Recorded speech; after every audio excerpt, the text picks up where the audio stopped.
Alors, chers amis youtubeurs, petite vidéo cet après-midi au lac de Cède en compagnie de nos deux stagiaires, Patrick et Laurent. Et je voulais vous montrer quelque chose d'un peu particulier sur le sonar qui est assez rare et peu commun, surtout sur le lac. C'est typiquement à cette saison qu'on le voit bien. Je vais m'approcher du sonar et vous allez voir qu'il y a une ligne en haut. Là-haut, la ligne marron, la ligne jaune sous la ligne marron, c'est la surface. Et en dessous de la ligne de la surface, on voit une ligne jaune un petit peu plus légère, avec des points qui sont un petit peu plus réfléchissants.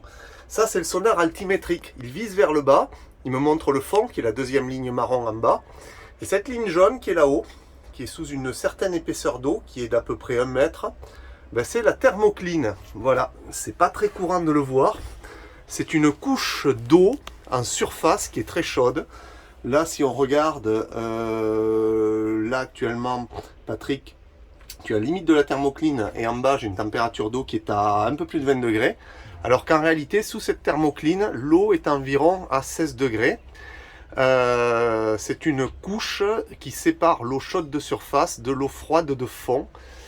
Et elle se voit au sonar parce que la vitesse de propagation des ultrasons dans l'eau froide ou dans l'eau chaude n'est pas la même. Voilà, pour la petite histoire, sachez que ces thermoclines peuvent être très marquées, en mer notamment, et ça peut servir de masque, de cachette, quand on veut se masquer d'un sonar. Pour un sous-marin par exemple, on se met sous la thermocline.